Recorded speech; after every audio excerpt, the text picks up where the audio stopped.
Pinto Pereira. Muito boa tarde, Ian Braga, boa tarde, Herbert Melo, boa tarde, Raimundo Soares, no comando da operação técnica, boa tarde, Cartacho Neto, responsável pelas belíssimas imagens geradas a partir da nossa central, e boa tarde a todos os ouvintes do programa Boca Quente, espalhados nos recantos desse país e até no exterior. No meu comentário de hoje, vou fazer referência aqui a dois assuntos, mesmo de forma rápida. O primeiro, que não registrei ontem, meu caro professor Herbert, mas ontem, dia 22 de outubro, era o aniversário, se vivo fosse, do ex-prefeito José Nelo Zerinho Rodrigues. Completaria 87 anos de idade. E por que eu estou me referindo aqui? Porque Zerinho, do ponto de vista empresarial, do ponto de vista político, foi muito importante para a história de Cajazeiras. E essa data passou ontem em branco, sem ninguém relembrar, sem ninguém fazer registro. E aí, para não dizer que houve um registro, o historiador Aguinaldo Rolim havia me ligado, relembrando da data, e mais do que isso, lastimando essa falta de interesse nosso, ou enquanto cidadãos de Cajazeiras, mas principalmente das autoridades constituídas, que parecem que não têm preocupação pela preservação da nossa história, da nossa memória. Triste de uma sociedade que esquece as pessoas ilustres que fizeram a sua história, que não se debruçam sobre o passado, vivendo apenas do presente, e isso nos coloca na possibilidade de repetir os erros quando a gente não tem esse cuidado de manter viva a história dos nossos municípios, do nosso estado e do nosso país. Pois bem, Aguinaldo Rolim me dizia que já tentou publicar um livro, meu caro professor Herbert, contando toda a trajetória de Zerinho, desde o Barro até Cajazeiras, e não conseguiu. Disse que tentou, ele não, porque já tinha um projeto no FUMINC, veja que o FUMINC teve uma verba generosa nesse ano. E ele disse que já tinha também um projeto esse ano para elencar a história de Bosco Barreto, porque Bosco Barreto se elegeu deputado em 1974, esse ano de 2024 faziam então 50 anos. E veja que nós temos uma medalha na Assembleia, que é a medalha João Bosco Braga Barreto. Aliás, uma medalha aqui na Câmara Municipal de Cajazeiras, né? João Bosco Braga Barreto. E as novas gerações sequer sabem quem foi esse importante líder político. Me referi a Zerinho, agora a Bosco Barreto, para poder dizer quanto nós estamos negligenciando com relação a manter viva a nossa história para essa geração agora e a que se aproxima. E Aguinaldo Rolim me disse mais, que tem todo o histórico da gestão de Zerinho, gravado, que era em VHS, ele transformou em HD, e ele não pôde botar o projeto, mas o irmão dele colocou esse projeto no FUMINC para fazer um documentário, também não foi aprovado. E aí eu pergunto, que critérios foram usados para aprovar 4, 5 projetos praticamente de uma pessoa só, feito em nome de vários outros, mas que a gente sabe como é que funcionou esse ano, e projetos importantes como esse foram deixados para trás. Estou cobrando aqui publicamente, porque da mesma forma como eu estou cobrando essa história do ex-prefeito Zerinho, a história de Bosco Barreto, daqui a pouco nós vamos precisar registrar a história do prefeito Zé Aldemir, que é importante demais na história política do sertão. E se os mecanismos que nós temos para isso, financeiros, que o FUMINC é um caminho desse, não se debruça, não se permite.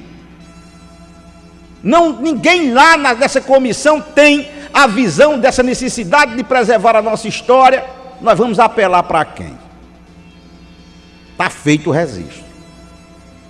E eu quero mudar para outro tema importante, que desde ontem, e eu estava vendo aqui, mandou hoje novamente, meu amigo Pio, mandando aqui fotografias, quando as águas começaram a sair ontem, lá das comportas da barragem de Caiçara, lá no Bartolomeu, e percorrendo, enchendo os canais que foram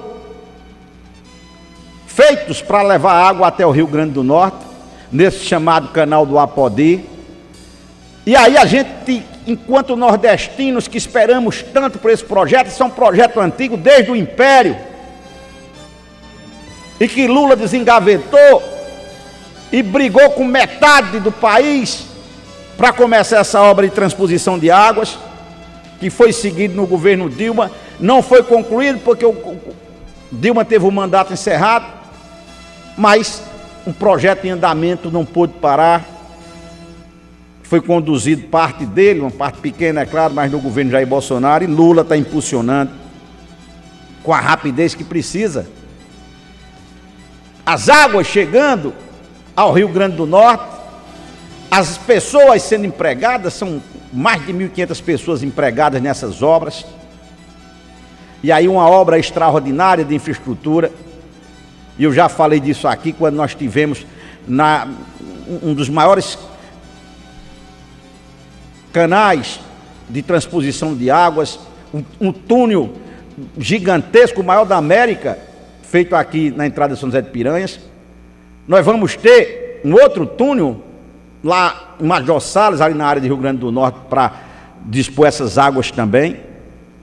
Mas, ao falar sempre na transposição, é a alegria de que as águas chegaram ontem ali à Cachoeira dos Índios, chegaram ao Tambor, hoje deve chegar ali no Sítio Redondo, e aí testando a estabilidade, a estrutura dos canais que foram feitos.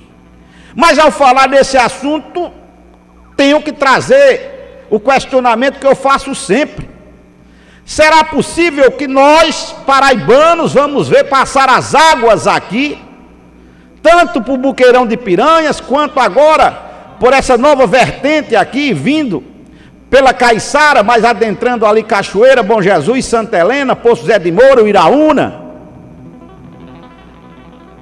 sem que a gente tenha projetos, primeiro, de fazer com que essas águas corram e sejam aproveitadas muito bem dentro do nosso estado. E eu lembro aqui que tão logo o governo federal iniciou o projeto de transposição, o Ceará, e é bom que se destaque sempre o estado do Ceará, fez um grande projeto chamado Cinturão das Águas, e não foi com recursos próprios não, buscou recursos do governo federal dentro da própria estrutura da transposição, e hoje nós temos uma outra realidade no Ceará. Os açudes todos interligados, as regiões todas do estado do Ceará, e mais rios perenizados através do Cinturão das Águas. Quando precisa numa determinada região, é muito fácil as águas serem liberadas. E nós já estamos com essas águas aqui em Buqueirão há algum tempo, chegando agora outra estrutura, e nós não sabemos, nem temos nem perspectiva de como aproveitaremos, porque o nosso estado, e aí a culpa não é só do governo do estado, também das prefeituras, ninguém se interessou. E o governo federal, ao trazer um projeto como esse, ele faz a parte principal dele, o canal central. Os municípios que queiram aproveitar essa água para o abastecimento humano, e aqui nós entrevistamos recentemente a prefeita de Bom Jesus, Denise Baime, e ela disse que já está com o projeto pronto, esperando só os recursos para captar água mais próxima ali, através do canal que passa próximo a Bom Jesus. Mas mais do que isso, nós devemos pensar aqui em Cajazeiras, como vamos aproveitar, como vamos interligar rios, como vamos perenizar, por exemplo, o rio Patamuté, como vamos perenizar aqui, após a poluição, o açude, o riacho do Catolé, como vamos aproveitar as águas que vão escorrer por dentro das nossas terras, do nosso município. E a grande pergunta que eu repito aqui, as águas vão chegar como? No açude de Lagoa do Arroz? Porque o projeto primeiro, que vinha desde o São Joaquim, caindo pelo rio São José, ele foi desviado para a água passar pelo Tambor e pela Baixa Grande. Soube que tem uma comporta na barragem lá da Baixa Grande para jogar água posteriormente ali no Lagoa do Arroz. Mas as nossas autoridades políticas, sequer, se eu perguntar a qualquer um deles, os deputados federais, os senadores, os deputados estaduais, praticamente os prefeitos sabem nada sobre esse projeto. Não se debruçaram, não discutiram, não estão preocupados como isso se transformará em riquezas. Nós precisamos dar um passo ou dois passos à frente. Nós precisamos pensar essas águas como produtoras e indutoras do nosso progresso. Senão nós vamos mais uma vez, e água, Cajazeiras sempre teve. Cajazeiras tem mananciais grandes, sempre tiveram bem abastecido d'água, mas era como se nós, nas palavras de Abdiel de Souza Rolim, transformássemos 2 potes d'água para estar servindo aos outros. E agora, quando chega esse suporte hídrico, nós também estamos aqui com os braços cruzados, sem nada fazer. Triste de uma região em que os políticos só se preocupam com a miudeza da política, com as críticas, com o moído, com o rame-rame, com a política do muro baixo, e não pensam grande, não pensam de forma para o futuro, para projetar a nosso estado, a nossa região, que ela pode ser grande produtora a partir do aproveitamento dessas águas. Boa tarde.